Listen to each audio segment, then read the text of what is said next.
Good afternoon, ladies and gentlemen. I'd like to welcome everybody to the Burke County Board of Commissioners pre-agenda meeting for Tuesday, March 1st, 2022 at 3 p.m.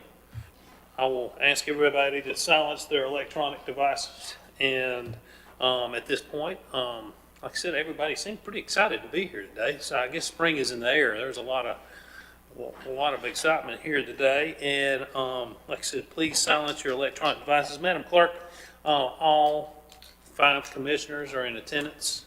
Our finance officer, Margaret Pierce, is here. Our county attorney, J.R. Simpson, is here. And our county manager, Brian Steen, is here. So welcome, everybody. Our first item on the agenda is the approval of the agenda. So gentlemen, you've had a chance to review the agenda prior to this. Do we have a motion to approve the agenda as presented? So moved, Mr. Chairman.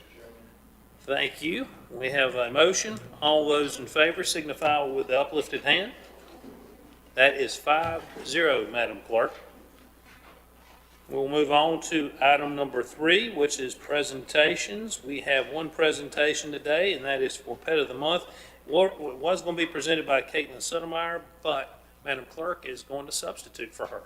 Thank you, Mr. Chairman. Caitlin couldn't be here today, so this is just a placeholder for them to bring a dog in need of its forever home at the regular meeting and to present a cat in need of its forever home. All right, gentlemen. Any comments? Not? Thank you very much.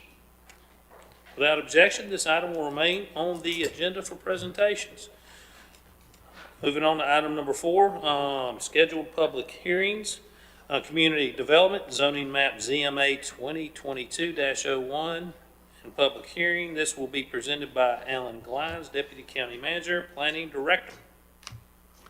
Thank you, Chairman Mulvey, members of the Commission, members of the public. For your consideration is a request from a property owner to rezone their property in the area in the east part of the county. Actually, this is a resubmittal of a rezoning application that came in last August. It was reviewed by the board and it was actually denied. They are requesting a similar a similar change, and so that's why it's in front of you today. There's an existing business at the site, which is zoned residential, and adjacent to it, there's a property zone general business. And so this is an expansion area for that, and he's requested this rezoning to general business to match up. If I can have the first slide, please.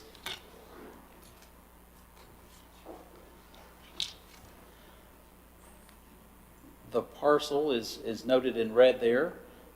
This is the existing land use. In red, it's vacant, but it is a kind of a wooded residential site. Just on Rain Tree Drive there, the purple site is actually the site of the business, and it's basically a storage yard, contractor yard for that site there. It's in the Connolly Springs area. 2646 Rain Tree Street is where the business is. Now, recently, within the last few months, staff have reviewed a different site plan for another track. And this track is on Roadhis Road, properly zoned for the proposed business, and it's been approved for a site plan up there for a lot of this activity. So I believe the idea at this site, which is currently zoned residential, would be a storage yard to support that business. It wouldn't have as many higher impacts as what the site on Roadhis Road would be, but of course, our zoning code does not permit us to kind of differentiate between the uses. So when something is zoned general business without any restrictions, which is kind of like our only option, should you approve something like this, any use that's allowed in general business would also be permitted there. There's no conditions to be applied here, and that's because we don't have that opportunity right now in our zoning code. The next slide, please. This is sort of an aerial land use map. You can see the property again denoted in red, and it is wooded, or it was wooded recently when this photo was taken. I believe it's been cleared since then. And the next slide, please. This is the future land use map. And that shows the area as rural agricultural. That designation is given to all areas of the county which are not designated as primary growth or secondary growth. So it's not expected to be a high-growth area. They are considered generally rural in nature and may allow a variety of land uses, although non-residential uses are limited typically by infrastructure and utilities found in the area. The existing construction business is considered an existing but non-conforming use because it was established prior to zoning and does not exactly comply with that. In addition to that,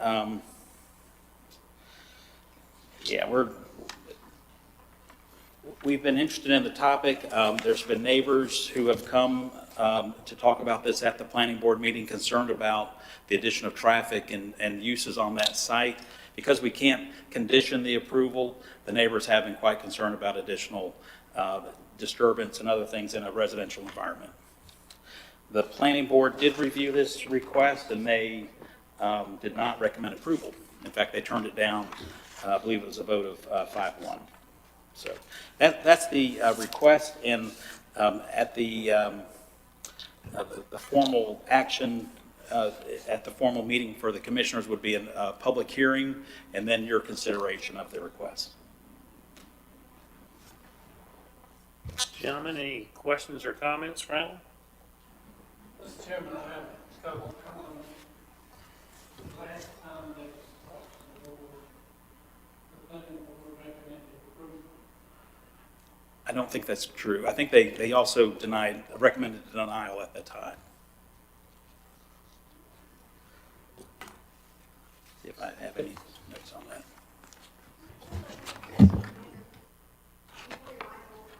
Am I shadowing my voice here?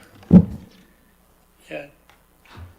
And I noticed a little bit different that you had, but one of the questions I had, you said I believe it was Ashton Drive, is that right? Yes, sir. Who owns that? You said it was not a public owned road. It's a private drive. It's a private drive owned by, and it's 40 feet wide?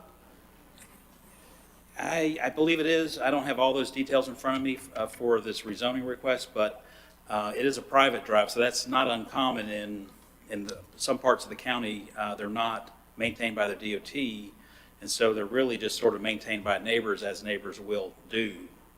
Okay. So that's how you access. Now, you know, he does also have access. The gentleman has access from the front, from Raintree, but he does use that. He's been known to use Aston Drive to access that property as well. Does that own, the point I was trying to get to, and we'll move on because obviously he doesn't have the answers to it, but does it belong to the renter's tenant? It's a right-of-way, so it belongs to the neighbors. Anybody who owns property on it would be the owners of it because it's a public right-of-way. I mean, it's public but privately maintained. I think we have a few more photos. Don't know if they'll elucidate the topic, but they might help with some of that. Here's part of the site today, and that's the approach from Aston. So you come up to the end of that road, and there's the fence there. And he's been storing materials there. I believe we have another one that's approaching it as well, and that would be the business, and Raintree would be to your right off the photo, is where the primary part of the business is operating today. And we might have some neighborhood shots here. He's added some landscaping there to the back.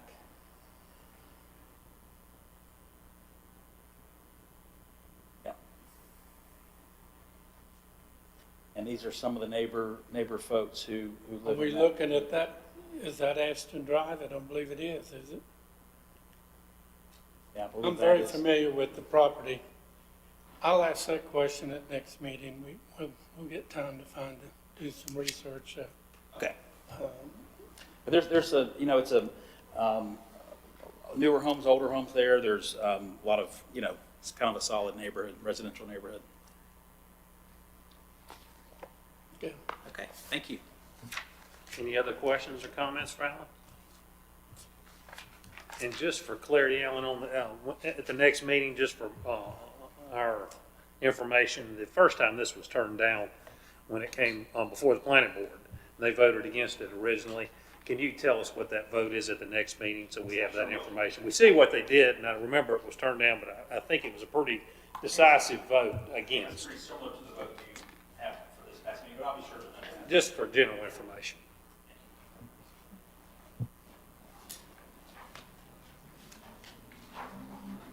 All right, gentlemen, without objection, this item will remain on the agenda. We will move on to item number 5, consent agenda. Item number 1 under consent agenda, modification BDI to Economic Development Grant for Zero Delta, presented by Alan Wood. Alan, how are you, sir? Well, thank you.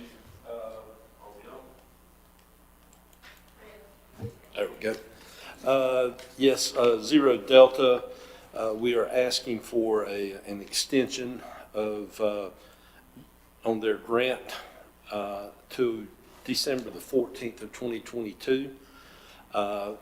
They currently have 56 full-time jobs.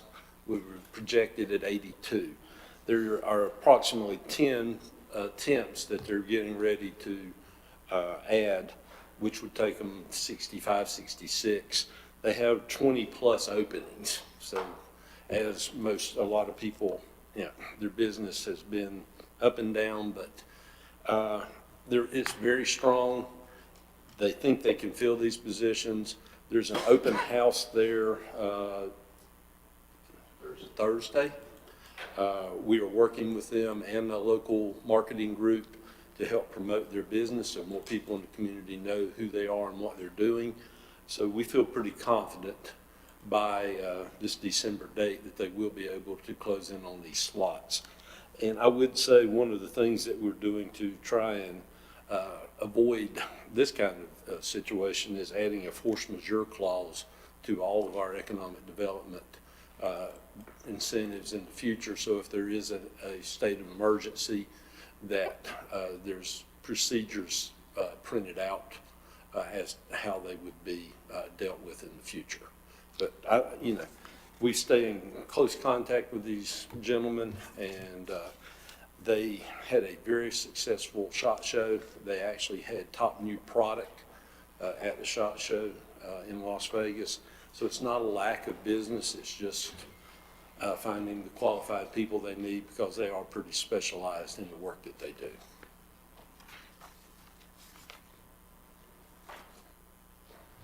All right, gentlemen, you've heard the presentation. Is there any comments, questions? Mr. Chairman, I have really 2 short questions. I think it's a fair request. It's not an excuse. There's a reason there why employment is not easily obtained. But the second question was, did he present anything to what he's going to do different to obtain those other 26 employees? What kind Well, as I say, they have 10 of them that they're already working temporary, and they're moving towards, so that would have them to 66, which will leave us 16 short. That's why they're having the open house this week, to raise their profile in the community. And we are working to set them up with a marketing group that some of our other businesses have used, once again, just to present themselves.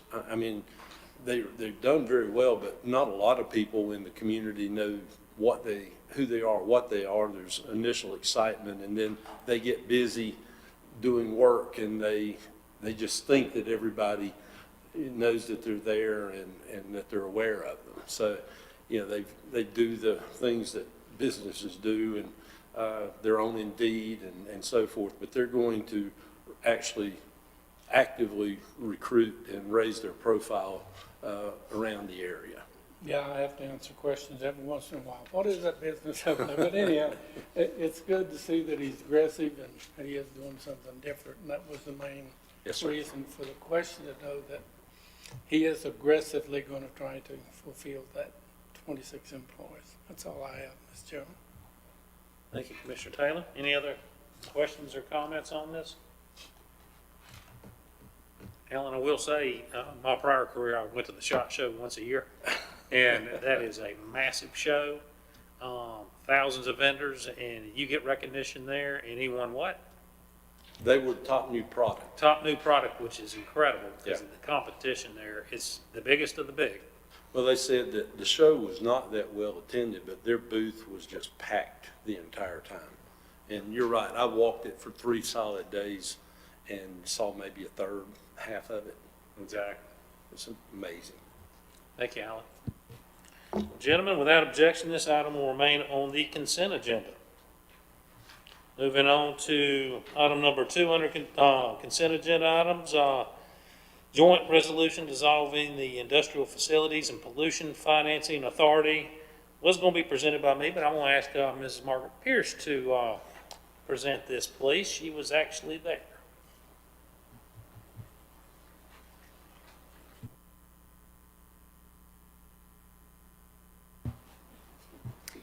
Good afternoon. The Industrial Revenue Bond, or Industrial Facilities and Pollution Financing Authority, was established in the early 80s. It was the original function for economic development in the area and in many counties. They helped process loans and help put together businesses with loans, or perhaps loan money to them through some different sources. And it really has no function anymore now that the state has taken over most economic development and has other avenues available. We did have to meet because we found there were 2 deeds of trust that had not been canceled, that should have been canceled in the early 2000s. We took care of that for a local business so that they could sell their property. We researched it. County attorney assisted with that. County manager is on the committee, or was. Alan is on the committee. Hope, myself, Sally Sandy, Ronnie Townsend, John Brandstrom, and Jerry Lemaster. We hadn't met since I've been here, so it's been, I think they said, about 7 years since it had previously met. So it's an appropriate time to just dissolve that board and let it go and let BDI function for economic development in the county. So it takes a resolution from both boards, and the Industrial Revenue Bond Board has made a motion and approved dissolving the board, and request you support that. Thank you, Margaret. Any questions or comments for Margaret concerning this item? There being none, thank you for the information. Without objection, gentlemen, this item will remain on the consent agenda. We'll move on to item number 3. Madam Clerk, appointment to Adult Care / Nursing Home Committee. Thank you, Mr. Chairman, members of the board. This is a request to appoint Donna Abashan to the Adult Care Nursing Home Community Advisory Committee, seat number 5, for a 3-year term ending May 31st, 2025. Ms. Abashan has prior experience. She served on this committee in a neighboring county and has moved over to Burke, and we're happy to get her. Questions or comments for Kay? Mr. Chairman, I have one question. Yes, sir. Madam Clerk, do you know whether the members of the committee have started going back into the nursing homes yet? They are not. They are not. Thank you, ma'am. Any other comments, gentlemen? And without objection, this item will remain on the consent agenda. Madam Clerk, item number 4, appointments and removals to the Board of Health. Thank you, Mr. Chairman. This is a request to reappoint Isaac Crouch to the Board of Health, seat number 5, to complete the remainder of a 3-year term ending December 31st, 2024. To remove Carol Largent's name from the roster and thank her for her service. She has served the maximum number of terms allowed. And this is a request to appoint Dr. Laura Grattan to seat number 10, which is vacant on the Board of Health, to complete the remainder of a 3-year term ending December 31st, 2023. Thank you, Madam Clerk. Any questions or comments? There being none, gentlemen, without objection, this item will remain on the agenda. Thank you. Thank you. Moving on to item number 5, under consent agenda, amendment to deed for the History Museum of Burke County, and this will be presented by our county manager, Brian Steen. Thank you, Mr. Chair, members of the board. I'd had Judge Sitton get in touch with me, asking about having some flexibility to be able to lease out some of their space to help them with some revenue, but also I think there's some events that would be of particular interest to the History Museum to have there, and this again, gives them the flexibility. County attorney has drawn up an agreement to modify the deed. I think it still gives you plenty of room for oversight, and it's for a limited period of time, so there wouldn't be the possibility, I think, JR, of them doing something for 10 or 15 or 20 years. I think the maximum time period is up to 2 years at a time, so the board would still have the ability to control things if they didn't like what was happening. Thank you for the presentation. Gentlemen, any questions or comments for our county manager? Mr. Chairman, I have something I was going to get JR to clarify for me. The, let me find my place on here, if you will, please.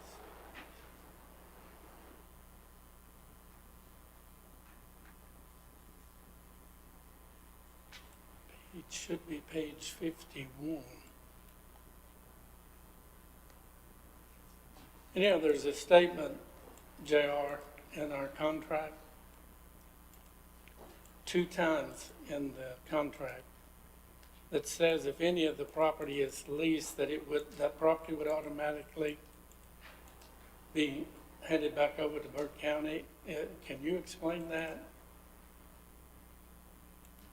That was one of our original conditions, because we were giving away property on a conditional basis to a nonprofit entity that was doing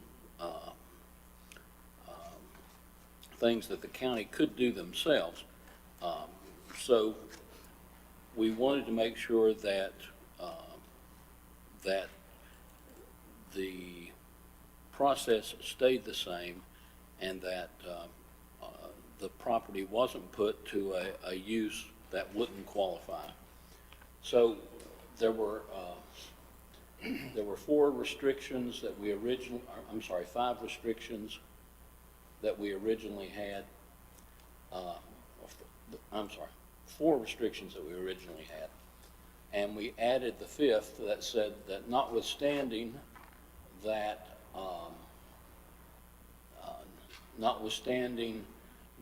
we say that you can't lease it, we will allow you to lease it under these circumstances. And then we list 5 conditions that have to be met before the property can be leased. So the original deed has those 4 restrictions on it, and now we're replacing those 4 with 5 restrictions. The first 4 are the same, and the 5 says that notwithstanding the fact that we said that you can't lease it, we'll allow you to lease portions of it under these circumstances. Well, it mentions in here the property was sold. The property was not sold. It was donated to the History Museum, was it not? To that organization? Right, the property was donated. Well, we've got a couple areas in this that really needs, in my opinion, need to be corrected. How can we do this without altering our contract to take those 2 statements out of there that it plainly says if they do this, it will revert to Burke County, fee simple. So I guess what I'm saying is we know what we're doing, but boards 10 years from now won't know what we're doing because we're not cleaning it up. It really needs some cleaning up, in my opinion, to say what we want it to say. Because 2 places in this contract, they're breaking the rules in which we gave that property to them. which is by leasing the property to a third party, which they will realize revenue from. Is that not correct? It doesn't matter whether they realize revenue from it or not. Under the original rules, leasing was prohibited. And now we're saying that under these circumstances, leasing can be allowed.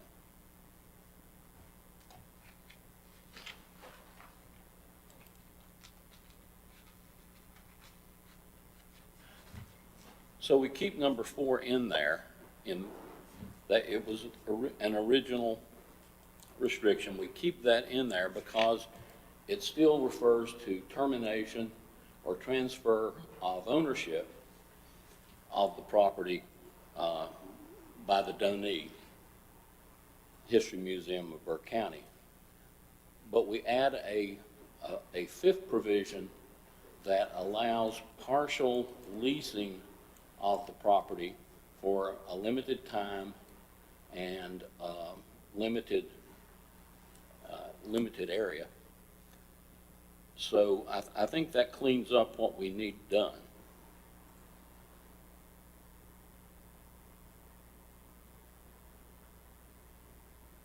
Well, I'm gonna read number 2, and the latest thing that I've got, if you've got something I don't have, it says, should the property ever be used by the History Museum of Burke County Incorporated for purposes other than the operation of the History Museum, open to the public for citizens of Burke County, then fee simple ownership of the said property shall terminate, and the title and the property will automatically revert to Burke County.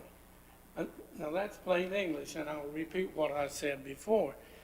I've been on this board 20 years, and I was here when we did the other.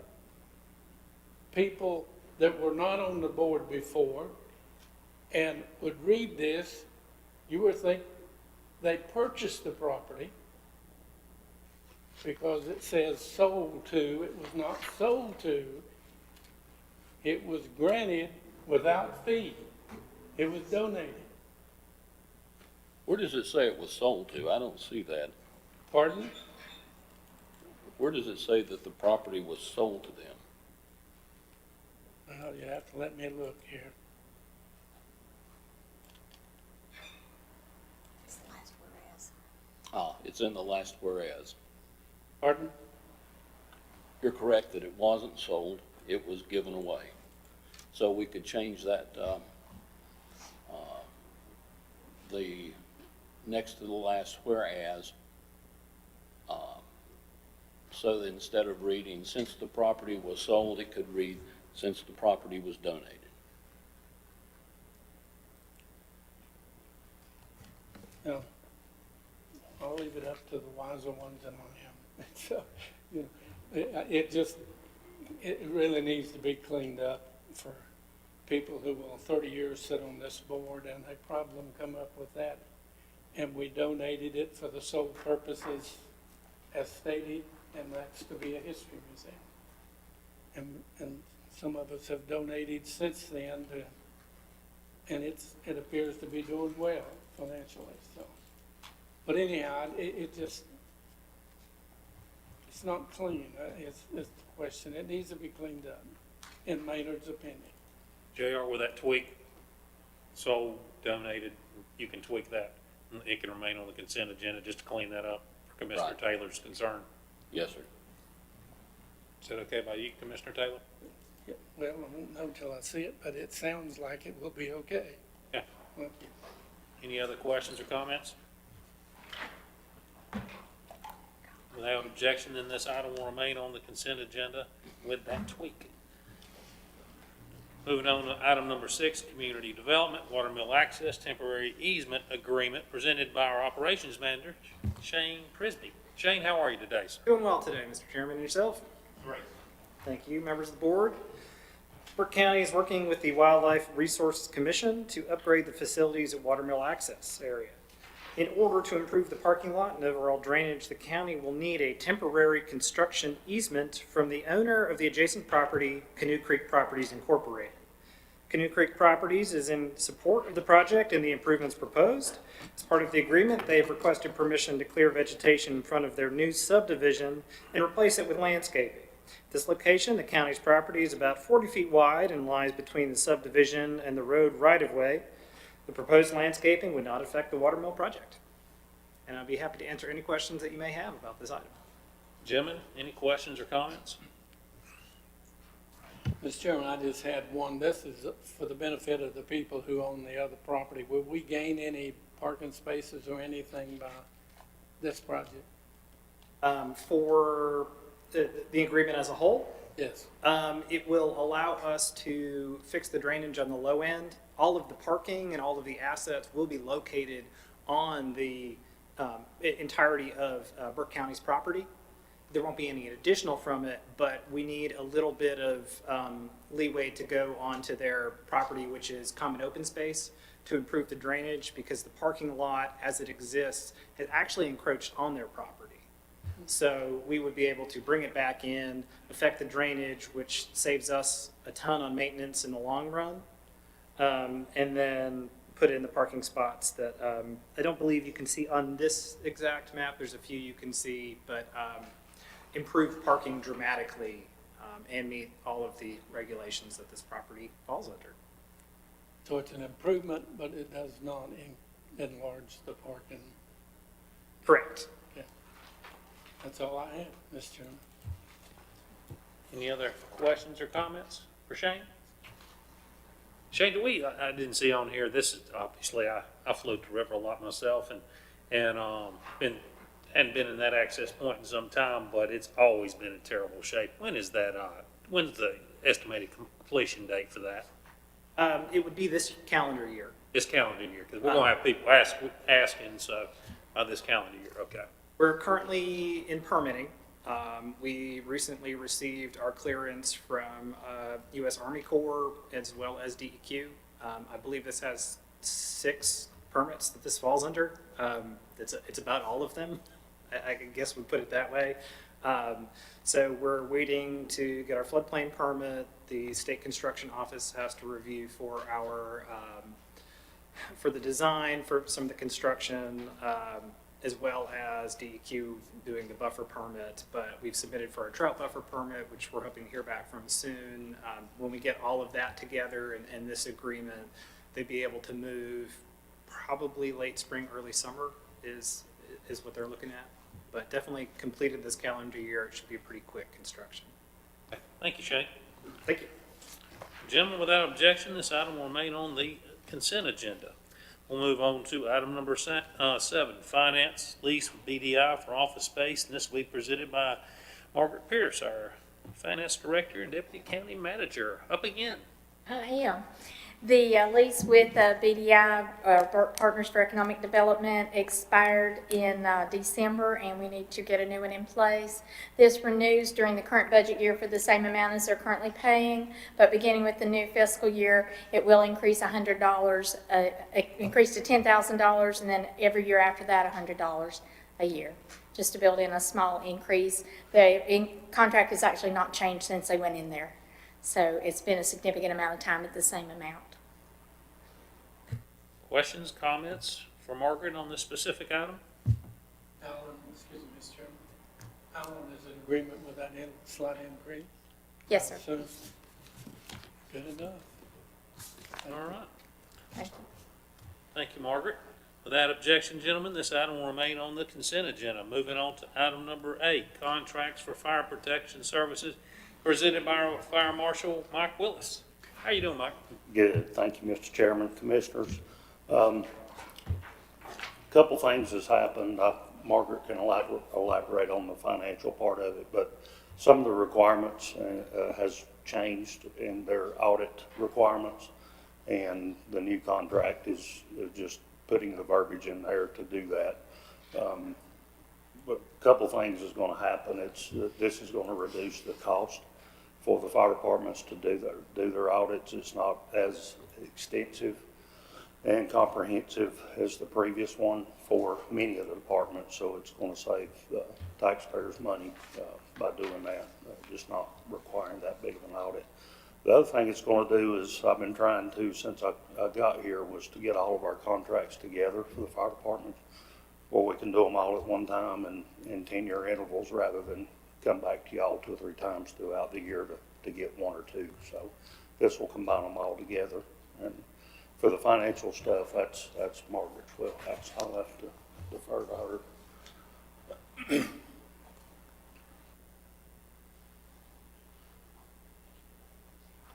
Auditing standards had a small change, and I've worked with a couple of the local auditors that handle the fire departments, and we worked out this wording.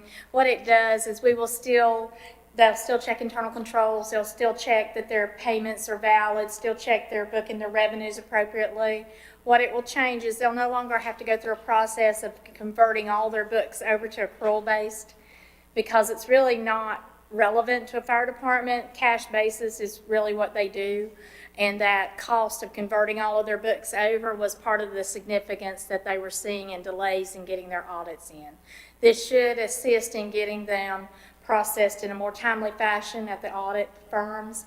And we've also had 2 firms recently in the area that have been doing them no longer offer those services. So we had a couple fire departments that are in a bind looking for someone to do theirs this fall. One firm, I think, did 4 of them. So that was going to be a pretty significant challenge, because the other firms have all the business they can handle right now. This will help with that, but it also addresses, we'll still know about concerns they have. Only thing it changes really from the audit perspective is they'll no longer spend days converting all their stuff to accrual-based instead of cash basis. I'm very comfortable with the change of what report we're going to get, that it's still going to give us everything we need, still have notes on their debt and everything like that that is important to see. Thank you, Mike. Margaret, any questions or comments concerning this item? Mr. Chairman, Margaret, I am assuming by the time we have our regular meeting 2 weeks from now, all those changes will be in the contract? It's in there now and what's in your packet. It is, okay. Number 6 is the main place the wording changed, and really potentially the only place, I think. It's at the bottom of the first page on the ones I'm looking at. We spoke to the fire departments about this at the last association meeting. We talked about it a couple times over the past year, but the last meeting, everyone that was there was in favor of the change, and they feel like it's going to help them with being able to get their books back in a more timely fashion. And they don't understand the accrual-based change, because that's not what they do. They fight fires, or they have day jobs. And this, for my purposes, is fine and makes perfect sense to make the change. You see that section 6, Mr. Taylor? I've got to it. Okay.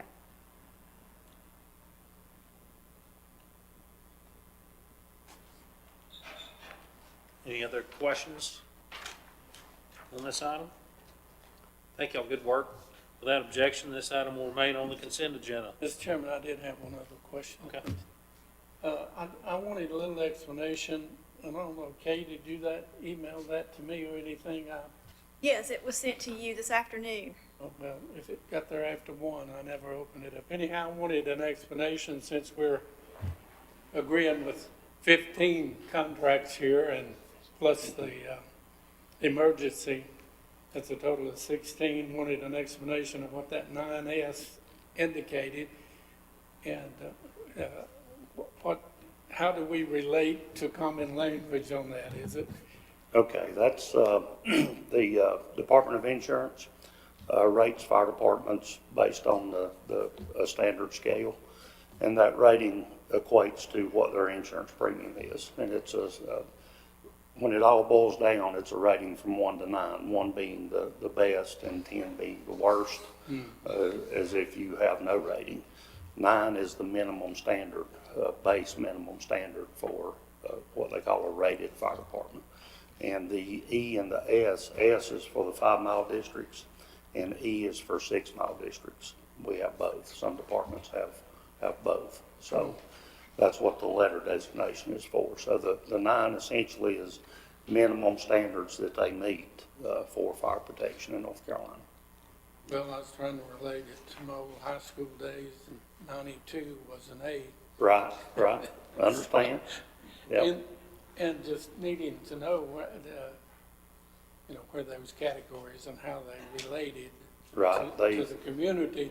You people in that business understand it very Right. well, and you live by it, but just wanted to know that. It's a pretty elaborate grading scale they go through. It evaluates your water supply, your personnel, your training, your record keeping, community preparedness, fire inspections. There's a communication center. A lot of that's outside their control because it's functions we take care of, but all of our standards are above what the minimum standard is. And we've had a couple of situations where a fire department didn't meet that minimum, but it was usually a very simple fix of going in and helping them adjust records and whatnot. But all of our departments in the county now are 9S or better. Some's down as low as 3 and 4, so that's an excellent grade. Sounds like it. I appreciate the explanation. Thank you, sir. All right, moving on to item number 9, contract for rescue services, again presented by Mike Willis. Okay, this contract is again 10 years. This one expired in January, and we just need to get it renewed. There's no wording change from the previous contract. It's identical with dates changed. And it was reviewed through our process. Thank you, Mike. Any questions or comments for Mike on this specific item? If not, without objection, this item will remain on the consent agenda. Thank you, Mike. Thank you, sir. Moving on to item number 10, Partners Health Management Financial Reports for period ending June 30th, presented by Katie Varnado. How are you doing, Katie? I'm good. How are you guys? Good. Well, thank you for having me. And I want you to think and keep in your mind as we're going through this report, what information would you guys like for me to present to you? Because I really want to connect some of the impacts with the MOE funding that we have. And I'm going to take a few minutes longer than I normally would just to try to paint the picture for you of how this funding is being used, so you guys can make an informed decision about what you want to use it for going forward. So the first sheet is our expenditures for last fiscal year. And these programs on this list are items that we've traditionally funded for the last several years with very minor changes. So you can see that we have reserve funding, we fund peer support services and services in the jail, Moore's Program Family Partner, psychiatric support, Good Sam, Greater Hickory, and NAMI support groups. And at the end of last fiscal year, we had a remaining balance of about $13,000, which goes back into our fund balance to be allocated for the next fiscal year, up to your discretion. And so the next slide is the expenditures through the second quarter of this fiscal year 22. So this is through December, and you can see that we still have a large remaining balance, and that's because a lot of the programs wait till the end of the fiscal year to really do their billing. Things like NAMI, they bill all at once. So even though we have a remaining balance that's pretty large on that one, it usually gets billed down by the end of the fiscal year. And so the next slide is our total MCO expenditures. And this is for state funds and Medicaid billing. So you can see down at the bottom there in the table through 2020 and then 2021, we're seeing, we saw a $5 million increase in Medicaid expenditures, which means that either more people are accessing services or they're more acute, so the services are more expensive. And then the non-Medicaid expenditures are your uninsured state-funded individuals, and there's a slight increase there too for year over year. And this is important to note because we have a high percentage of the population that is in substance use treatment, and traditionally these folks don't have the insurance that other people have seeking other services. So when we see an influx of people coming in for substance use treatment, we see a reverse in the pattern of Medicaid versus uninsured. So typically, we would have about 60% people that are receiving Medicaid and their services are funded through Medicaid, 40% uninsured. But when we start talking about substance use treatment, it's flipped. We see 60% of people that are uninsured and 40% of people that have Medicaid. And that is really impactful on that population because it's a barrier to treatment. And when we're talking about starting new treatment programs, we have to also consider how this treatment will be funded. And it's typically funded through state funds, which are trending down over the years. So every year we're seeing a reduction in state funding coming through to the LME MCO. So just keep that in mind. Are we spending more Medicaid dollars than most LMEs? I'll have to get back to you on that, and I can send you, we have a report that shows our whole catchment area with each county, so we can show it by county, and then the state has a report that shows the expenditures by LME MCO. So I can send that to you guys, if that's acceptable. So now the next slides go into the individual programs that we're funding through MOE dollars. We have care coordination liaisons, and they work with the Department of Juvenile Justice and DSS for placement. And this group of people works with targeted case management. So these are typically harder to place kids that are coming in and out of DSS and DJJ. And last fiscal year, they helped 167 individuals. Our system of care collaboratives are our community groups, and they're made up of providers, advocates, people in the community that come together, and this funding, they collectively decide on how to use it. And traditionally, it's been used for the recovery rally, trainings, different programs for the providers. So it truly is a community-led initiative for the Systemic Care Collaborative funding. Consumer reserves for intellectual and developmental disabilities and mental health substance use. This is crisis funding for individuals that come into our system or come into your systems that have no access to other funding. So it's been used for emergency placements, hotel rooms, bus passes, is assistance with work equipment, basically any need that a person has that will help them get to the next level of sustainable treatment.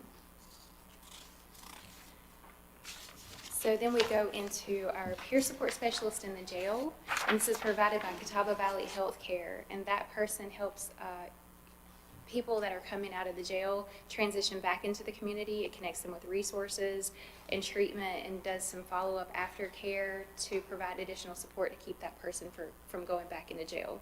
And up to January, they've served 46 individuals to date.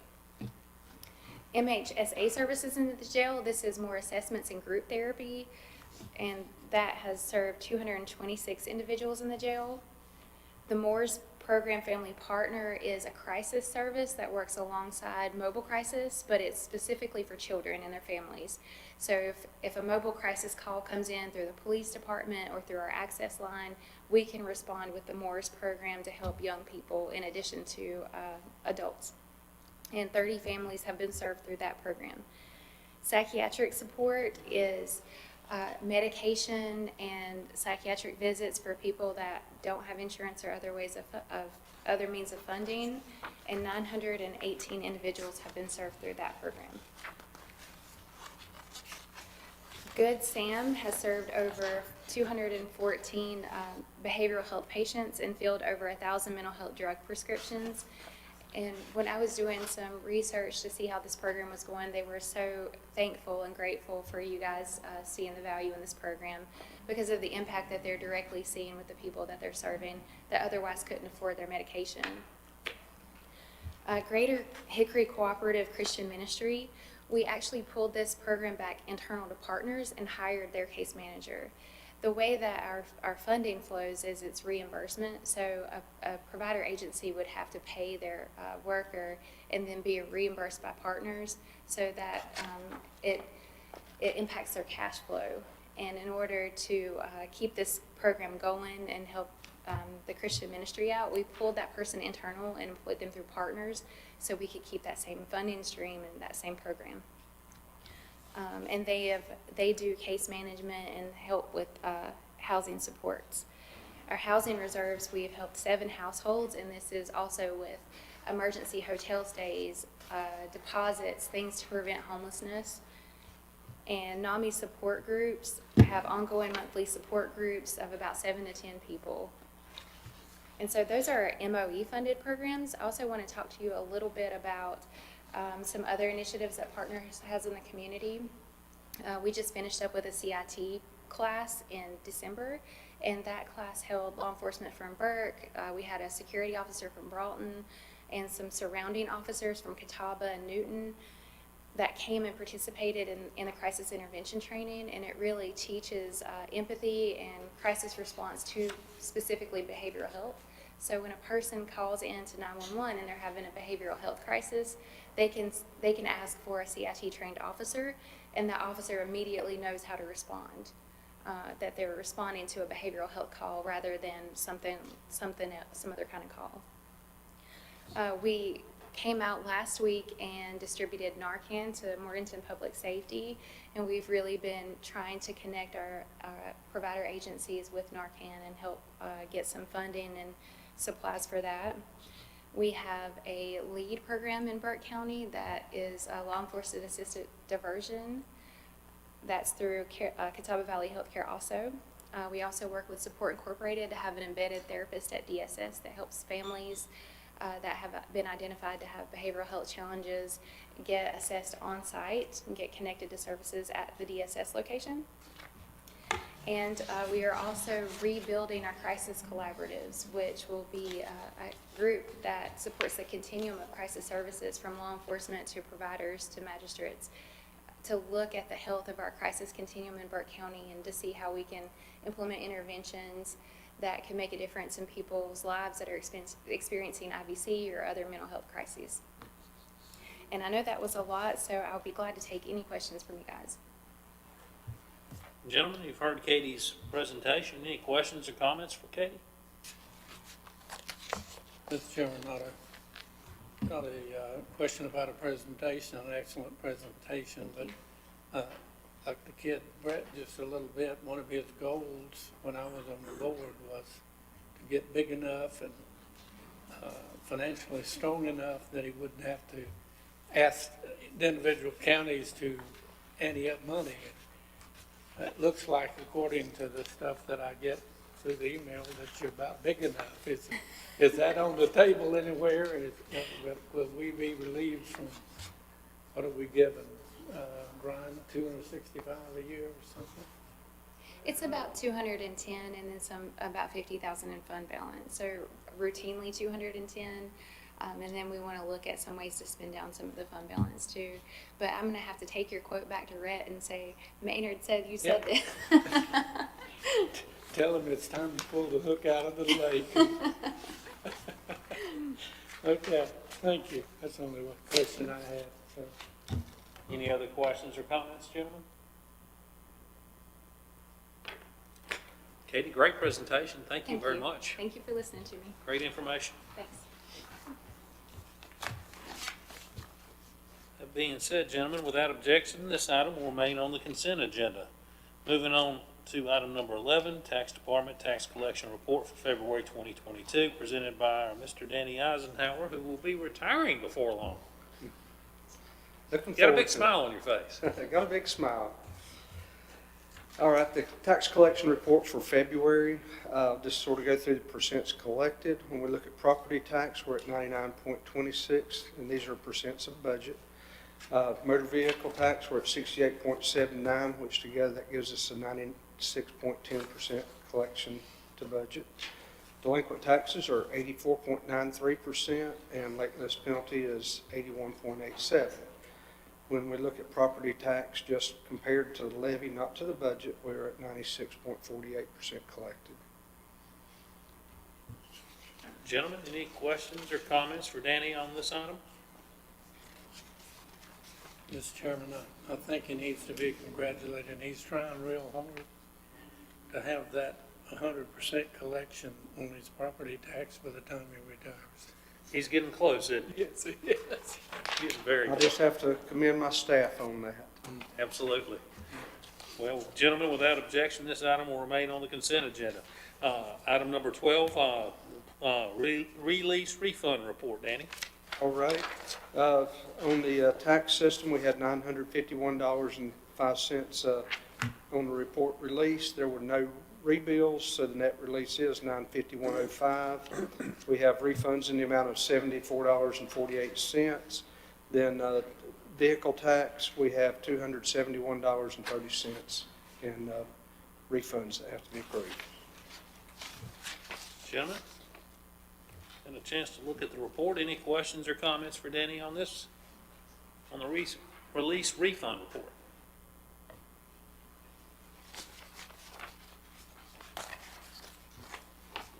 If not, without objection, this item will remain on the consent agenda. Danny, thank you so much. Thank you, gentlemen. Absolutely.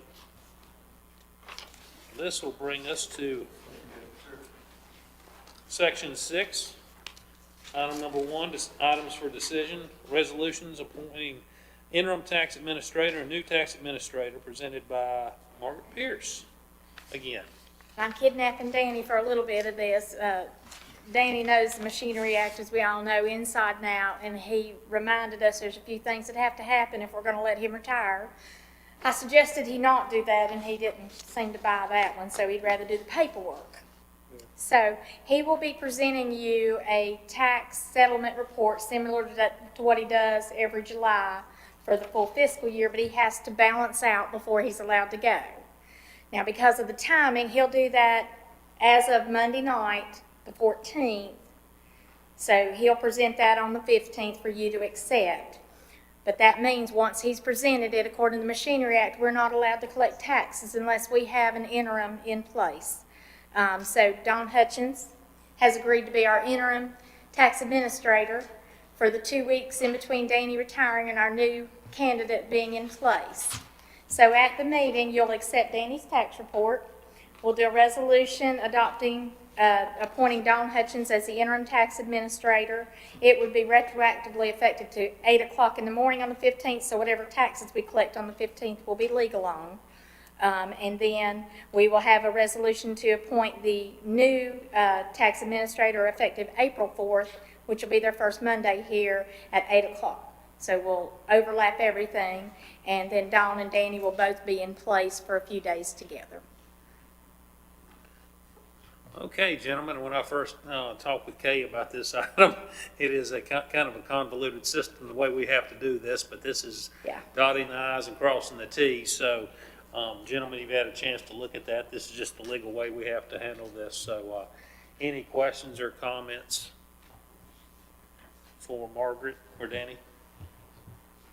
Do we have any bonding issues or anything for Dawn that we have to go through, or is it just a transfer of a name? We will do a bond for her and a bond for the new, and I'll work with the insurance company on transferring all that over. All that is required, and that's why in the motion, actually, you will be accepting their bond as well. I apologize, Okay. I didn't mention that, but yes. Okay, thank you. We did work with the school government as well. Not that we didn't buy him, but we were hoping some of this was overkill, and we couldn't convince the school government or Danny that it was. So we want to be legal and make sure we get to keep every penny of those taxes that we collect on those few days in between. So hopefully this will cover all our bases to make sure we're good to go and done everything in the appropriate manner. So there's no citizen loopholes if anybody's listening Darn to it, this. no. Okay, just I double guess check. not. Is she a new employee or is she a graduated employee? Is she graduating from? Dawn? Yeah. Well, Dawn is our current revenue supervisor. What? Dawn is our current revenue supervisor, Dawn Hutchins. Okay. All right. Any other questions or comments on this item? Now, without objection, gentlemen, this item will remain on items for decision. Thank you all. Thanks. Moving on to item number 2, contract approval for architectural services for drug treatment facility. This is presented by our county manager, Brian Steen. Thank you, Mr. Chairman, members of the board. We are still finalizing final tweaks on a contract, and we will bring that forward to you for your meeting. It'll go out with the agenda packet whenever that is, and I, again, appreciate the board working with us, and we'll try to move forward and get this show on the road. Any questions or comments for our county manager at this time? Well, I hope we get that information to review it. I'm sure there'll be many questions, so.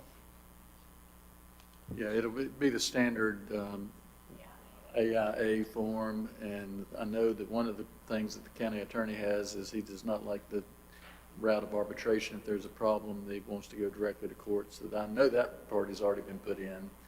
And the other things are pretty much, I think, run-of-the-mill, but again, we'll have that to you shortly. Any other questions or comments on this item? If not, without objection, this item will remain on the agenda for items for decision.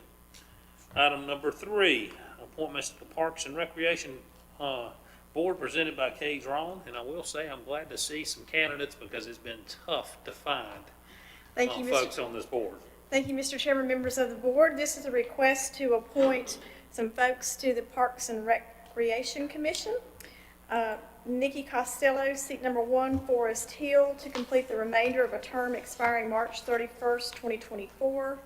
Sandy Clark, seat number 2, Glen Alpin, to complete the remainder of a term expiring March 31st, 2024. Curtis Hildebrand, seat number 8, Ray Childers, to complete the remainder of a term expiring March 31st, 2023.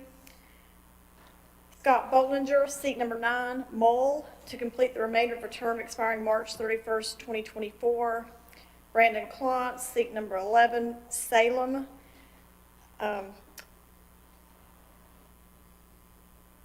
And then we have for seat number 13, we have LaPortia Cuthbertson Yes. or Damian Patton. So you have 2 applicants for seat number 13, so this is why this is a decision item. And then I believe seat number 11's term is period ending March 31st, 2023, if I didn't say that before. Be happy to try to answer any questions. All these folks came from recreation. So This is complete. Does this get us 100% representation?